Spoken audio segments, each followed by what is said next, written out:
delivered were all said orally, and there were different cheshbon manichim of the Alter Rebbe's Torah. There were actually 5 manichim at certain times. So we actually have 5 versions sometimes of the same man. There was the Mikla Rebbe was one. Or there was the Mariel, Yehuda Rebbe, Alter Rebbe's brother. There was the Mikla Rebbe. There was Moshe, the Alter Rebbe's other son. There was the Pinchas Rezes, and some Tzedek in later years. So there were 5 people who were essentially write down all the Alter Rebbe. So the Likutei Torah is all Hanachas, just for the record. Just giving you a little background. The Rabbeim afterwards actually wrote most of what they. In contrast to the Alter Rebbe and the Rebbe, all the Rabbeim wrote almost everything. Mikla Rebbe was a prolific writer, wrote hundreds and hundreds of pages, published. Some Tzedek, same thing. Even though they said Maimarim, but they usually wrote most of what they said. And there are some exceptions, but they left tremendous amount of writings. This goes to the Marash and the Rashan, the Frierdiker Rebbe. It was the Rebbe that actually went back like the Alter Rebbe. Besides a few letters and some Yeshimas, the Rebbe's, most of his Torah is oral, meaning he spoke it, and therefore you needed people to write it down. So the weekday ones were recorded. That was easier in a certain way because everything was saved in recordings. It was recorded from day one. Yeah, even though, interestingly, for the first 10 years, or 8 years, the Rebbe really didn't allow them to use recordings.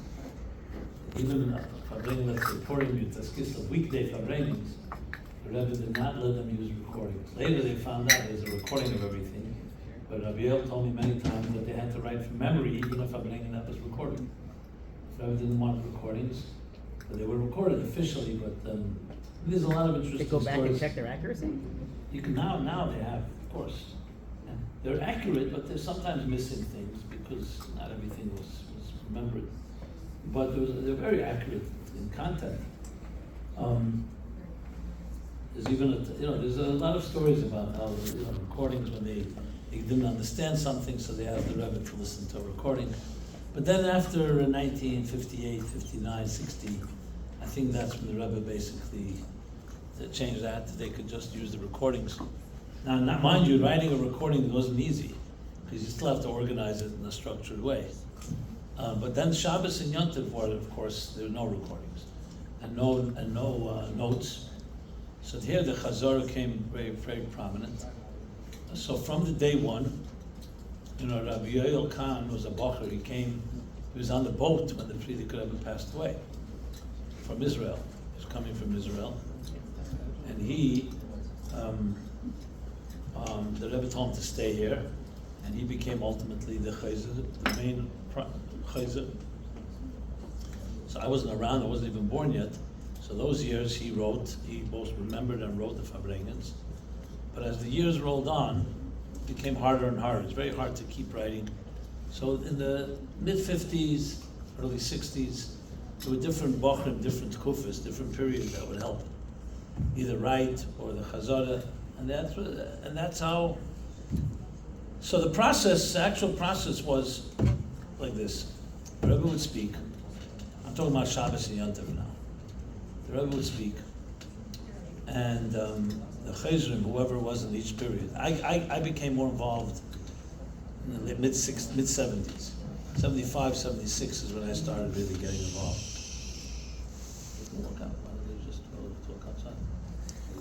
Huh? So the chayzim, the few people who were able to remember, would obviously do it. I'll talk later about the process, but the way to remember. But after Shabbos or Yom Tov, they would come together in a small group. It was called Chazara, 770, and they would review it. Like maybe 20, 30 people would participate, maybe more. So there was the main reviewers, Rabbi El, or whoever was his assistant at the time. And then people would pipe in, this one remembered this one remembered that, this one said it was said earlier, it was said later. And then someone would write it all down, take notes, and then began the process of writing it down, which meant it took a few days, researching the ideas, and then writing it in a full version. In most cases, or in many cases, the Rebbe did not edit it. Some he did edit. And even if it's not edited, it's called Bilti Muga, Anoch Bilti Muga. So it's a version, essentially, it's the full version of the Farbrengen without the Rebbe's edits. Or if the Rebbe edited it, then you have the edits. You have it edited. There were some that were not edited, but the Rebbe answered questions. So there's sections of it that were edited by the Rebbe, not the complete. So usually it took a good 3-4 days to have the full version. So let's say by Wednesday or Thursday, it was finished. People looked it over, it was annotated. And usually by Thursday, Friday, it was retyped. Those days, everything was typed. There were no word processors and there were no printer, it was all typed. And then the final version was typed and usually came out Thursday or Friday. And then distributed to whoever wanted to get it by mail. And that became like the Hanachas. That's how it built. Unfortunately, because it was really done not officially, there are many Farbrengens that were lost. There are today Farbrengens we don't know what the Rebbe said. Because the people who remembered it never wrote it down. There's even Farbrengens, oddly, we don't even know what the name of the mimer was. Like that. We know more than Maimorim of the Alter Rebbe, what he said, than the Rebbe. In 1962, 63, there are a few Shabbos, and we don't know what the name of the mimer is. I'm sure that one day it'll be discovered, maybe someone left in a diary. Why were they not written down? Why they weren't written? It was because there was no formal organization. It was like Rabbi Yael. If Rabbi Yael was not in a good mood or was not feeling well, no, it was hard to write and maintain it week after week. It was a very big challenge. I'm not criticizing. I know how hard it was later in my years.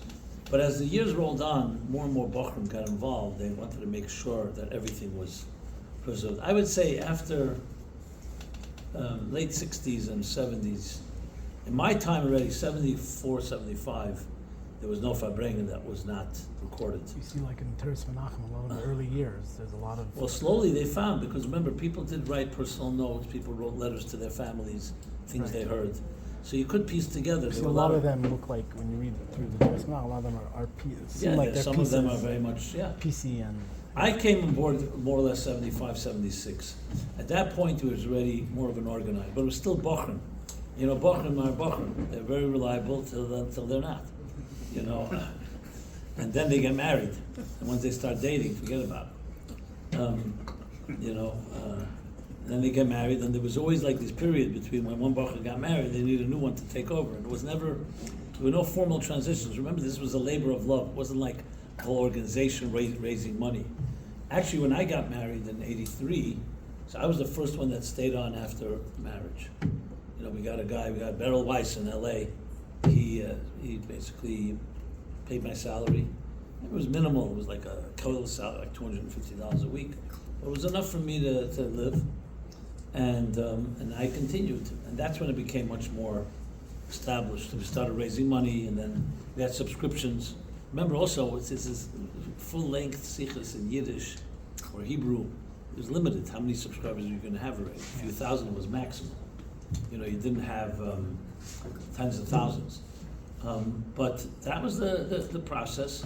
Then in 1982, the PC came out. The first PC. Actually, it was a Commodore. It wasn't yet IBM. So we got then, in 1983, we got the first computers. Our organization, because it wasn't as a gimmick, it was like needed. A word processor saved a lot of time, because you didn't have to retype things. Remember, typewritten, if let's say you miss a paragraph, what do? You have to retype it, or you have to paste and cut, and there was whiteout. Don't ask, it was a nightmare. That's when the sichos was born. And when the word processor came out, we literally saved a day of retyping, because everything was consolidated. Remember, I still have in my office that old computer. It's like a green screen. Everything's built in. You have a Commodore sitting in your office? It was called a North Star. That's wild. It actually works. You can boot it up. Has big 5.5-inch discs. I save it like a museum piece. I always say 4 kilobytes of memory. I had 5 meg. Ooh. And it cost $5,000, by the way. Just one computer. And $5,000 for a print. It wasn't even laser printer. It was a dot matrix printer. would shoot ink. For reference, that's what they use in Ungers. Is that what they serve? And then we had to then design Hebrew fonts. It was $20,000 was to get 2 computers, a printer, and design Hebrew fonts. And but it saved time, saved the day. And then I remember when we grew with the technology. I remember when the first fax machine came out, around '85, and that changed things dramatically. By the way, because the first time you could send a document not through mail. Until then, if you're living in Cleveland, and you want to know what the Rebbe said Shabbos, the only way was by phone. So you called someone, they told you what, but how much can they say by phone? And the document had to wait till it got here by mail. So that could be like a week and a half after the Farbrengen, and the Rebbe had ready another Farbrengen. Fax made it immediately possible to fax a document. So I remember before there was broadcast fax, we would sit, someone in the office, we started creating a short version of the Farbrengen Saturday night, so it was right away available. But because there was no broadcast, someone actually had to sit and feed page by page. We did it in the order of the largest Chabad communities. Kfar Chabad was first, London was second. And by the time, let's say, Sunday night came about, around 150 cities got the faxes of these cities. You're saying it took a while to get to Norfolk. Yeah, maybe still didn't get there. They're waiting. Well, that's why they're so behind. Okay. You don't know what the Rebbe said 30 years ago. It's like the time capsules, But we grew with technology, and we kept the Rebbe always abreast of everything going on. And some things even changed, people don't realize. Once the Rebbe knew that his message was getting out quickly, the Rebbe started speaking more international Heiros that he had not spoken before. Because let's say the Rebbe spoke on Shabbos about Mivtza Chanukah.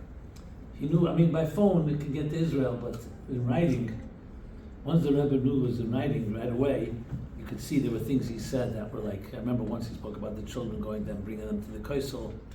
So a lot of these things he wouldn't give directives like that. And if I bring him Shabbos, because till it would get there would be after the Yom Tov, But so there were subtle shifts. And technology, I remember, I don't know if you ever heard of a BBS. Before websites, there was a thing called a bulletin board system. Oh, yeah. So Chabad.org, Yossel Kazin, from Cleveland. Yeah. Doorside.org. It's on doorside.org. Huh? It's on Doorside, D-O-R-S-A-I. That was the... Yeah, he sat in my office, because we were then creating a short version in Hebrew and Yiddish and English and all kinds of languages. And he would put it on a BBS. A BBS was an electronic board system, basically, a bulletin board system. You post an electronic document, and people called in, and they were able to retrieve it. It was so primitive compared to today. But it was then, I remember he used to share with me, he said someone in Alaska responded. So he was like on top of it. And then in '94, interesting, right after Gimmel Tammuz is when the internet became public.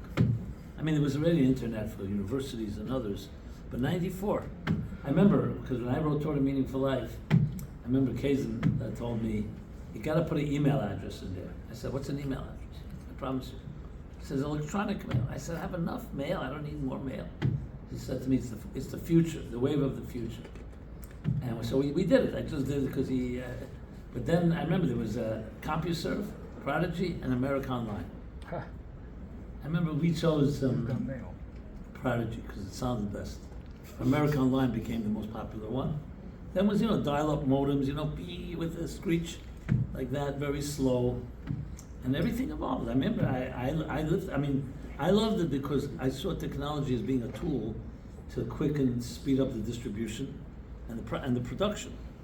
So for us, it was always I think if you look up the record books, you'll find Varanach Satrim is the first one to use broadcast fax in a public way. Really? Yeah, because remember, companies were not using anything until they saw it develop. We actually needed it because people wanted to get the Fabring. Like a regular company, what do they need a broadcast fax? Right. They didn't need it yet. They didn't know what Once to do. Once it was developed, it became a great tool. Like us, it was the opposite. Like we were using anything that would help spread it, and it was really amazing. I remember the late '80s.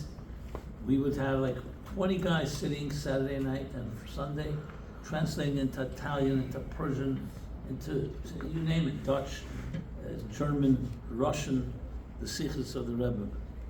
And I was getting out there, and this was all pre-internet. You know, by Farbrengen of the Rebbe, there was no such thing as a smartphone. You know, I wonder what would have been had been by Farbrengen smartphones. You know, ringing in the middle of the Farbrengen. Obviously, Farbrengens would have been. Then they were broadcast what we called a hookup. You know, there were video broadcasts, but it was like television on television. Well, Gem did. That's where Gem became. You know, today it's a whole new world. I remember when Google first started, and then when YouTube was revolutionary big time. Because until YouTube, any video you made cost a tremendous amount of money for storage, and YouTube just made everybody. You know, you can put thousands of videos that are completely free. I mean, people don't realize the value of that. And they did that. Now they made plenty of money on it. Don't worry, they didn't lose anything, huh? That was way later, like way post Google. No, yeah, the YouTube is, what is it, 2000 and, I don't know, 20 years, 25 years? Yeah, but also everything was slow. It didn't like all began. Bandwidth was much narrower and stuff. It changed, and that was the process. So our job was basically from the time the Rebbe spoke to document that and publish it. And thank God we did the job. You know, as far as the actual process, which is probably more fascinating, so I'll share with you two main tips, if I may. You know, how do you remember hours and hours of Farbrengen? So obviously there's a natural gift, that's for sure. But there are methods. There are methods. I actually started writing an outline for a book called Secrets of the Mind that I learned from the years I did Chazara. Because remember, there's no one in the world today that is memorizing. Why would anyone memorize? Everything is technology. You know, Shabbos and Yom Tov is only by us. So there's no such thing as a word today that said that people have to memorize. But for us, remember, Torah Shabbat Peh, everybody was a chayzer for 1,000 years because you couldn't write down all the oral Torah. People don't realize that. So you all have chayzer genes inside you. Your great-grandparents were memorizing until Rabbi Yehuda Hanassi wrote it down in the Mishnah. So the question is, huh? They were able to write notes. Yeah, they wrote. The Rambam says they wrote like but it was tablets. And, Right. you know, Didn't have the paper. no, it wasn't exactly right. But it was Baal Peh. That's Torah Shabbat Peh. They memorized tremendous amounts. Socrates once said when they first started writing down tablets, we're talking about etching in stone. He said it's the downfall of civilization because people are going to stop using their minds. They're going to write everything down. This is all before the printing press. It wasn't so rough. Yeah. Jeff Bezos, when Amazon gave out the Kindle, everyone said, Kindle, what do you mean? Blah, blah, blah, blah. He said, technology is whatever is invented after you were born. So bottom line is, when the printing press came out, everyone thought that's the downfall. And so bottom line is the Rebbe always believed you use everything and you use your mind to go further with it. So the process, I'll just be very brief. I mean, I've spoken about it many times. People think memory is essentially part of the intellect. In other words, if you have a good mind, you remember well. It's not necessarily the case. You'll see people who are very smart, they don't remember well. The people who remember are not that smart. So look at who remembers best as a group. Children. The stories you heard, the songs, even learning a language. Try to teach a 20-year-old ABC from scratch. They won't have the patience. They'll say, how do I make money from this already, or whatever it is. Children are like a dry sponge. Their minds absorb everything. We adults already have like wet sponges. Your mind is already developed. You have ideas, you have perspectives, you have opinions, you have prejudices, you have preconceived notions, for good or for bad. So who absorbs best? A dry sponge. So the truth is, memory is not about intellect, because children have much less mature minds than adults. It's about bittul, in the language of Chassidus, listening, to empty your mind and just absorb what's being heard, what's being said. Now, I don't want to use a trick question here, but a lot of people, if I asked you how many of you are good listeners, I used to try this on different groups. It's a trick question because anyone that is a good listener will never say I'm a good listener. You know why? Because you can't say you're a good listener. You have to ask your wife if you're a good listener, or your friends. Because how do you know you're a good listener? You may think you're a great listener. And I remember once I was talking and I said, the guy said, I'm a great listener. And his wife says, what? You don't know how to listen to anything. You're like completely, clueless. So listening is the art of bittul, putting aside your thoughts and ideas and hearing something someone else is saying, even if you don't like what they're saying, even if you disagree with them. So for us, the challenge was, could you empty your mind of all your intelligence and just listen to the Rebbe like a child absorbing like a dry sponge? That is extremely difficult to do, especially if you're learned, especially if you're smart, because the smarter you are, the more your mind wants to process the ideas. So what I always say is there's like two wheels in the brain. There's the first wheel is the wheel that absorbs, and the second wheel that processes information. So I can tell you without question, when I was to hear the Rebbe speak, if you speak about an idea that I was familiar with, I never remember it as well as an idea I never heard before. Because as soon as I understood the idea, I said, I know that. And you start processing and says, with that I can answer a question. And by the time you really are getting back to the Rebbe, you're busy with your own mind understanding. Like what you're all doing right now, you're all processing.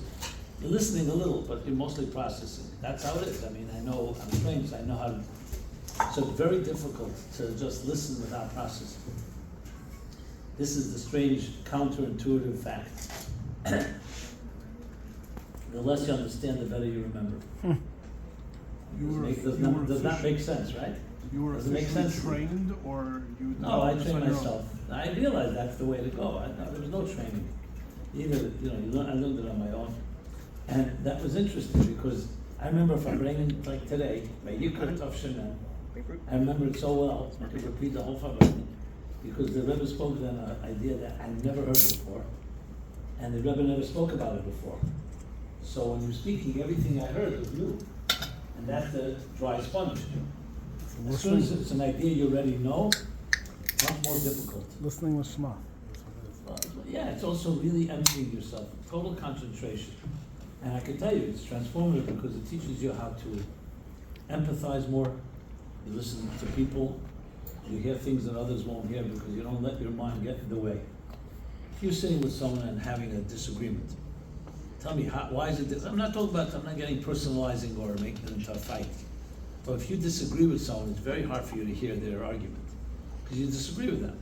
And your mind, your ego gets in the way, and you're so confident that understand. You're not open to hearing another approach. But I can tell you, even in like business meetings or brainstorming, the healthiest thing is someone brings up an idea.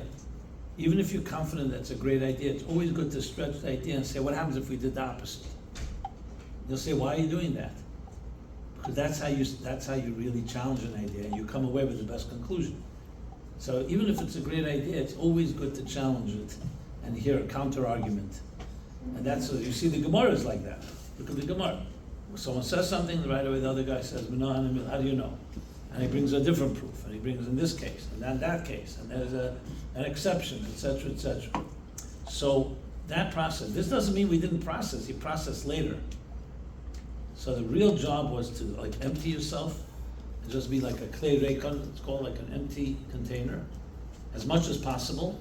And you can't not process anything, you have to understand a little. But not to the point where the Rebbe would speak and say, that's so geschmack, it answers a question I had yesterday, or it'll help me tomorrow with my speech. That's all beautiful, but it's not going to help you be a chayzer, that I can tell you. That's good for you using the material. And that's what most people did. You heard the Rebbe and say, I can use this in whatever I need it for. The process of remembering, however, would be very compromised if you start applying it. In other words, you have to listen to it completely unaffected by anything. Once you get it down on paper, today I process a lot. I learn it. I learned things that I myself wrote down. Now I can process. But at the time. So that's number one. I can give you an exercise if you like. If you want to guarantee 20% increase in your memory. How do you like that? You want a trick of the trade? Yeah. Here's the exercise. Listen to this. Take any book, any sefer, Open it up to any page you like, page or 2 pages. The goal is to read it as many times as you like, no time limit.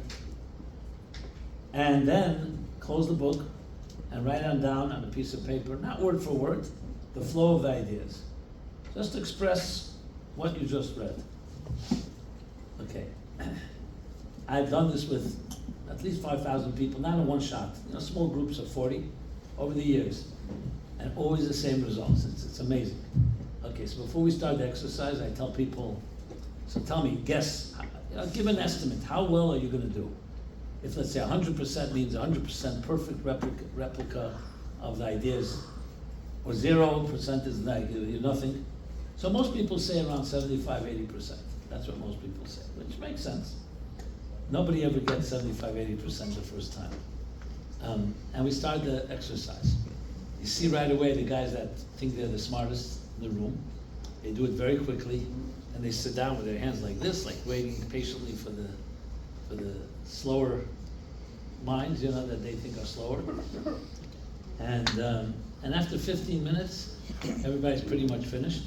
I ask everybody, pass up the book and the notes you wrote to your neighbor, and let them evaluate it. And as I said, the evaluation is usually 70% best. The interesting thing, the people who did it fastest and were most, thought they were the smartest, are the ones that get the lowest scores. To the point, there were people who wrote on paper things that contradict what it says in the book, that they were supposed to contradict. Not just they didn't get it. And I said to them, how'd you do that? They said, I didn't agree with it. I said, but that wasn't exercise. You didn't even hear what I said. You didn't even listen to my instructions. It doesn't matter whether you agreed. This is not about agreeing. This is about conveying what it says there. It doesn't matter. Maybe you don't agree with anything. Who cares? They didn't have, they didn't have the bittul even. And I explained what bittul is. Then the second time around, everybody's scores are 20% better. You know why? Because they've been humbled. Everybody thinks they're smarter than they really are, and they think they'll remember better than they really do. And then when you realize, like if you were asked to go chazir tonight, what I said the last few hours, even if you enjoyed it and you liked it and so on, I guarantee you a lot of it you won't be able to retain. Not because you didn't hear it, not because you didn't appreciate it, because you didn't own it, you did not absorb it. You heard me speak it, but if you wrote notes, for example, or you reviewed it in your mind, like I spoke about before, it would be different. So we're overconfident usually when it comes to things like this. You understand? That's why you ever hear a talk, you really like it, and you come home, you say you're going to tell your wife or you're going to tell some friends, and then you start opening your mouth and say, I heard something great. You say, tell me, and you can't even find words. So what happened? Were you delusional? You weren't delusional. You did hear it. You did understand it, but you never absorbed it. It's not yours. You heard what the persons were speaking. He understood it. So this exercise is critical because it teaches you, it humbles you. You realize you're not as good as you think you are, and that itself makes you better. The next time you listen closer. So the second time around, nobody takes 15 minutes. It's at least a half hour. Everybody takes more time because why not? You have that. You're more patient. And a lot of it is impatience, a little arrogance, a little ego. And that's the key. Remembering well and listening well is a real exercise in true bittul. I mean it in a good way. Because it's like you're allowing another person to speak. You're allowing them the space to speak. And they have, it's respect also, it's respect. Now in our case, obviously it was the Rebbe. And we valued what he had to say. And we wanted to hear it. Well, today a lot of times people come over to me and they tell me something and I'm daydreaming. And they say, so, do you hear what I said? I don't want to tell them, so I say, can you rephrase it? Can you, which really meant I didn't listen. And then they say, you're able to remember 5 hours of the Rebbe's Fabrengas, you can't remember 5 minutes of mine. So I don't want to be the one that breaks it on them, but they're not, I don't hear any history unfolding of what they have to say, So it's not like that important for me to remember. But the Rebbe spoke, it was like Moshe coming down from Har Sinai, and you're hearing it once. If someone told you in a half hour from now there's going to be the secrets of life revealed, and you can't take notes and no recordings, trust me, your adrenaline will go up, you'll remember a lot better. So that's tip number 1. Tip number 2, was creating a mental map, which was very, very hard to do. You know, let's say someone's driving you somewhere. You want to memorize, and there's no GPS. You want to memorize, you know, where do you make a right, where do you make a left. So what you do is you make like a mental map. You say, you know, by the third corner, you make a right. By the gas station, you make a left, and then a right, and then a left. You know, or you go straight for a while, and then you have some landmark or you have a signpost that you make. Same thing when the Rebbe would speak. What I would do is right after the talk, when they were singing a niggun, I would review and I'd actually number real numbers. I would say the Rebbe spoke 65 points, and I would make like, you know, here these points were straightforward. Then by point number 5, the Rebbe veered to the right, so to speak, by, you know, going off on a tangent, or I don't mean in a negative way, but like a different point. And you make a map, and then I would go over it again and again and again. And sometimes I remember 65 points, but I only could recreate like 40. Where are the other 25? But at least I knew there were gaps, and that way it helps. Another thing you have to remember is that you don't remember what was said. You remember what was said. You see the difference? Because memory begins to fade immediately. So the faster you make a review, and the more you make reviews, you're essentially remembering what you remember. So from the time the Rebbe spoke on Shabbos till Shabbos was over, I probably went over it 5-6 times. And the more you go over it, the better. It's like a copy of a copy of a copy. That's how the mind works. Because if you hear it, let's say 5 hours ago, and then you try to recreate it 5 hours later, you're going to miss a lot. But if you recreate it, let's say a half hour later, and then another half hour later, another hour later, you get much more, you get a bigger picture. So there's a lot of work involved, let's put it this way. Don't take it for granted. It's not like you just, you know, people thought, just stand and listen to the Rebbe and I'm like a machine, a tape recorder. No, it was constant effort. And if you let go 1 second, you know, you lose the train of thought.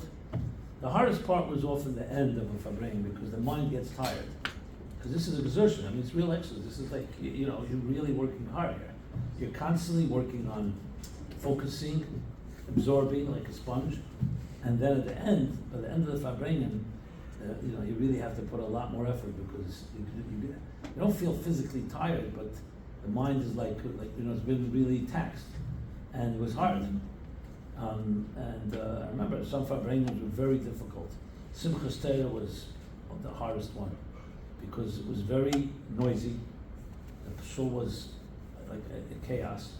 Because remember, Simchas Torah before Hakafas, you know, people go on the Talucha, they come back and they're singing and have drunk, and the Rebbe speaking, and people didn't know is there fabringen going on, or Hakafas began. I mean, it was like the women's shul was such a noise, they didn't know what, they thought there was dancing going on, and the Rebbe was speaking, so like a chicken market. And you could know the noise was so loud that it was hard to hear. I had to move very close. I stood like across the Rebbe, so generally I stood 20 feet away, but by Simchas Torah I would move like literally 2-3 feet. In the shvil, the Rebbe was up on a platform, I would move closer. I remember Rabbi El Khan would sometimes point to me and say, "Can't hear." That didn't make it easier, because then I had more pressure, you know. It was, what should I say, it was unbelievable. It was hard, like, you can't imagine how difficult it was, but it was unbelievable. It was like the best of the best. You know, even marathon runners, the best marathon runners, ask them, last 5 miles, do you think it's easy? Very hard, as good as they are. Because, you know, you get, it's hard to keep it up. But it was, I know, I think about it now, it was like, it's still a miracle in my mind that we did it. Still can't believe it, you know. But we did it. So people ask me if I can do it nowadays. I could if I have to. If I feel it's an important thing, I'll do it. You know, it's a training of knowing how to put aside your thoughts and just getting in listening mode. Yeah, what should I say? Could you do it at the same level today as you were able to do back then, you think, or is it? Yeah, I could. I was once interviewing someone, Rabbi Lau actually, and I remember I forgot to take a tape recorder and I didn't have notes, but I turned it on, and later he said to me, "How do you remember it all?" You could. It's obviously the Rebbe was very compelling. The Rebbe was very, you know, the Rebbe, so it made it much more urgent. So yeah, I could do it. What was the key if there was back to back fabringens to remembering the order Because and. if you're You had remembering to- what you you- remember, then That you had to right away after the talk, when they're singing, you had to make that. Because if you didn't do that later, you'd like not know when did he say it, not. And you could never be overconfident. The key was never.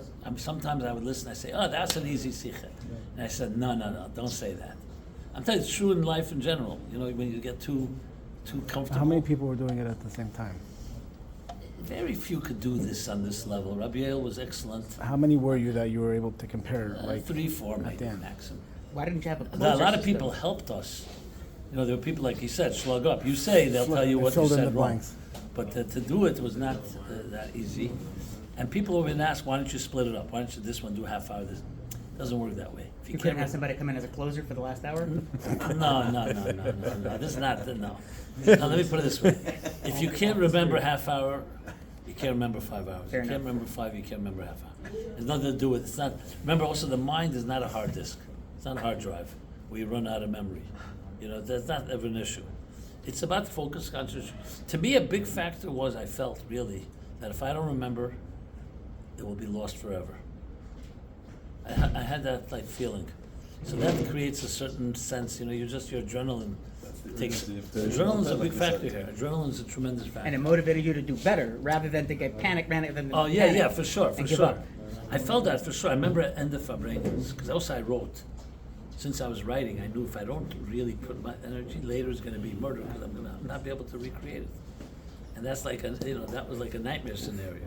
It was a challenge. It was, I mean, also you feel like you're making history. You're part of history here. You're writing down something that will be for. I'm like now I look at Fabrengens, I feel proud. I was part of, documenting it forever. Did you look at Sikhs and say, oh, can you tell, like in the way a Sikh is written, published, that, oh, I was part of this one or not? Of course, I know everyone I wrote. Of course, you never forget that. It's your handiwork. It's like Right. it's like There was a whole train after also the it's publishing like a part moil and knows everything. every Bruce. Delete. I said that. Take one look and, oh, yeah, that's me. He says, yeah, that's mine. That's what do you call it? I think Heber is a moil in Crown Heights. They call it the H method. You know, he sticks. He sticks a hay into the. Satan When you had grow the same older, thing. suddenly you have a hey. What's this? What you brand? Then you're really in trouble. Then you don't remember if it was Heber or The Heber. Heber cut. They call it the Heber cut.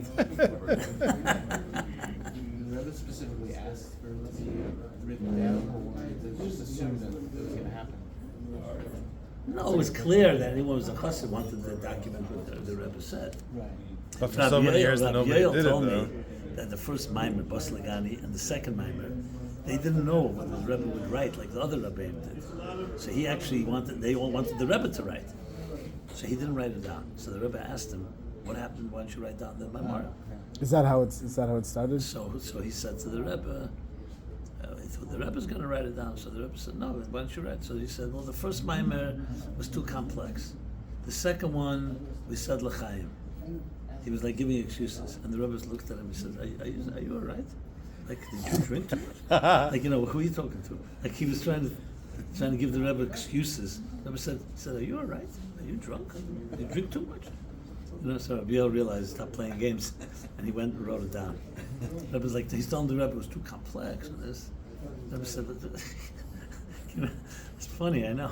Zaidi had some involvement in there too, but that was in the publishing or also in the as Chazar far as side? no, he was in publishing and Chazar side. He was a good writer, so he wrote well. He helped Rabbi Yael a lot.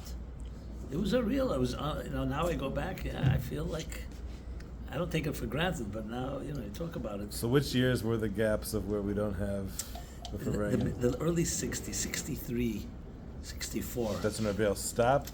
Yeah, Sure. he stopped writing, and he began writing some of them and didn't continue, and no one was really part of his team, so no one knew.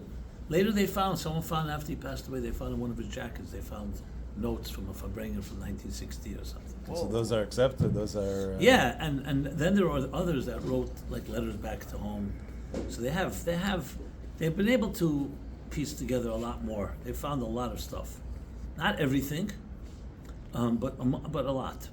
And there's more. Man, they're continuously publishing. Yeah, as because well, there are I think. people that are, there are guys like, some people didn't want to publicize what they wrote for themselves. They didn't feel But today they take it and they try to recreate it. It's a fascinating journey, fascinating. Should I say? It's part of it. Always be part of this history. Gewaldig. I love sharing it. I did a thing, I don't know if you saw it, with Morty Dinnerman. They did a Fabrenum for one of his shul. He asked me like, with 3 hours, he grilled me about all this, the whole process. It's online somewhere. Oh, nice. Very interesting, long discussion on the process of all this. I mean, I covered some of it here, but there's always more. No, it's unbelievable. I know anyone interested is fascinating. It's fascinating is the whole process. I mean, Because people also don't know behind the scenes how it all, what was done and how it was done. And the Rebbe's edits, that's a whole other world. I remember we were so excited when we would get the Rebbe's edits and we'd study them. The words, the Rebbe was like a surgeon, like with a scalpel. It's like learning from a master. Every word, nuances. I learned so many rules in writing and communication. The Rebbe's, like, for example, sometimes he wanted it to be gray, not black and white. He wanted it to be more ambiguous, different things. You learn the art of real communication. Not everything has to be spelled out, some things. And in general, a style. It was a style. The positivity. Remember, the Rebbe never would use the word evil or ra, schlecht. It was always nishgut, hepech hatev. Now these things they're very significant. It's a way of thinking, You don't think in terms of good and evil. The Rebbe never liked the word, like in English you say, let's say, Shabbos is not just a day of pleasure, it's also a day of joy, simcha. So that's common, not only, or in Yiddish you say, nishnar eich, or the Rebbe would always change it. It said, addition to. He didn't like using not, even though not, tell me the difference in English between not only and in addition to. It's not right. It's not putting down. It's not putting down. Yeah. Timers, So the not was never. The Rebbe didn't like the word not on anything that was like kedushin. Like to say Moshe was not just a teacher; he was also a leader. He'd say, in addition to being a teacher, he was a leader. Things like that, and it affects how you communicate. It's not just stylistic. It's a lot of things like that. The Rebbe's edits were tremendous. You could do a whole course on it. Edits. He was a real editor. No, the Rebbe was a real editor. He was, you could see in the margins he was a publisher. He knew how to edit something, and you learn a lot. You ever get a heads up? Did Rebbe ever tell you in any form, what he was going to talk about? Sometimes he would write to us that he's going to talk about this more about Really? Shabbos. Like we would ask a question, and the Rebbe would say that he's going to discuss it next Shabbos. So we knew he was going to talk about it. No, there were no heads ups. Would that make it harder That's a or heads up. easier or harder to remember though, if you knew it was coming? No, just Or about the knew it, same? yeah. I mean, we knew sometimes the Rashi that he was going to talk about. He announced it, and I would prepare by That's reading the because it was Maimorim. public, or because he let. No, he told Waldman there was a man that the Rebbe would say before, in the morning, Shabbos morning, he would say what Rashi's. Which Rashi's going to discuss. And I prepared by reading the Torah, the Torah of that week. The more you read of the Parsha of that week, the more Better off you were. Yeah, you never knew where he's going to go, but the Rebbe would go. But it's like you had more material. Sometimes it was tremendously helpful. Sometimes it was not. It all depends. There's no rules. Do you have any It was theory? all spontaneous. I mean, bottom line is we were just receiving it, like the first. We didn't have any heads up. But the more when you have experience, you know how to listen to the Rebbe better. You start seeing him talk about something. You know how to tune in properly. Like the first time someone would hear the Rebbe, the first time in their lives, they would have to get used to his style. I knew the Rebbe's style, so that helps tremendously. And you got better over the years. I got a lot better, especially in writing. The writing style got better. You become a better writer. What are you saying? Any theory why the Rebbe didn't write Sfarim like the other Rebbeim, or? But a practical theory, not Ruchnisdik, No. was time. No. He could deliver a lot more through speaking than through writing, and that's a fact. You have thousands of hours that in writing. I mean, B'derech HaTeva, the Rebbe would not have the time. That's my most basic. No. And And that took you 5 days to cover, right? Yeah, So- yeah. Also, I feel sometimes it was also for us. Like, I'm a writer today, I'm a speaker because I did it. Had the Rebbe written it all, I would never have Things developed my own writing. Things like Rishima. This way, we absorbed the Rebbe and we were able to write it, so we became teachers as a result, those that did it. So that could have been maybe part of it, training us, like, causing it. But who knows exactly? It's a combination. The Rebbe did begin writing. The Rebbe's writing style was a lot harder And the than Rishima. the other Rebbeim. Like the Rebbe Rashab's writing style is very, very flowing, very easy Yeah. to read. It's deep stuff, but it's easy. He has a good signal, The Rebbe's writing style is very difficult, very condensed. It can take you hours to figure out a line. Rebbe Rashab, Friedrich Rebbe also, easy. Samach Tzedek. Tanya is a little harder, Alter Rebbe, the writing style. So I don't talk about the Rebbe style, but his writing is very different. His speaking is, on the contrary, speaking is the opposite, very understandable. The Rebbe would expand and elaborate and explain, but writing was always tougher. And it helped. Also, the Rebbe was an excellent orator. When the Rebbe was talking, it was very easy to stop and listen and say, "Oh, I hear what's happening here."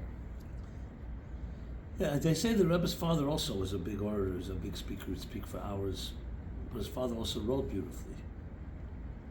Were the other Rebbeim as good of an orator as the Rebbe, or no? They're saying they weren't as. They say What that do we know? Friedrich Rebbe was a tremendous speaker. Yeah. People have heard him. He was very schmack, very warm. The Rebbe was not such a dramatic speaker. The Rebbe was more of clear.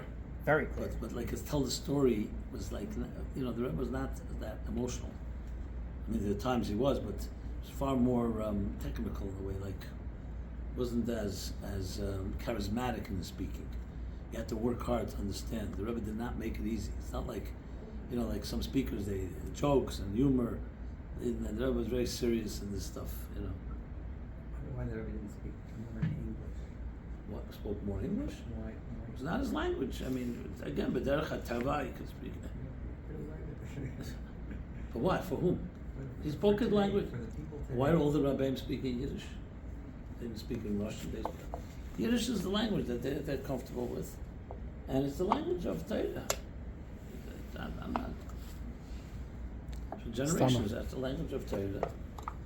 And the Rebbe knew people could translate into English, which we did. We did it right away.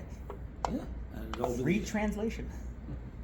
The little bit that we Never, had, the poor Rebbe translators was never got paid. precious, So beautiful, so precious. Had we had more of that, people would. I don't know. I don't feel anything lacking in that sense. But okay, possible. So you're recording it all Dan records You're done? most things. for posterity? Yeah, one day. Listen, Prosperity. what do we need Chazara for? It's all recorded. No, it was fascinating. Because I say the journey. I should do it if I had more time. I could. You take some of the Rebbe's manuscripts and you could see the whole history how it developed. I have actually the Rebbe's breakfast, even sometimes food, on the page. I was eating one. Don't tell anybody that because they're going to come and try to hunt it down in your office. Because that's what they're looking for. Yeah, so we have, because the Rebbe would edit. Very interesting. Shabbos sometimes he would read through. But he didn't write, so he would fold the page where he wanted to make an edit. Really? So we have pages That's that where are full Camp of got it folds. from. There's the ones on a Shabbos he read them and made a fold, and then after That's where Shabbos, Camp You got go it back from. and and he edited. You could see wherever there's the fold. It was very interesting. The Rebbe wrote in pencil mostly, like real editor's pencil, because you could always erase. And there was a few times in pen, usually blue pen, but green, red. I have a few like that. did the colors have different meanings when No, when not you use the necessarily. colors? Maybe in spiritual worlds. Practically, it probably was the pen that was on his table. That's fair. You know the story of the pencil with the Rebbe? The Rebbe, everything he wrote was very, he never wrote, and he would write on the back of envelopes, on the corner of pages. He never wanted to waste. You're rarely going to see that he writes on a blank page. It's usually on the back of an Right. envelope or something.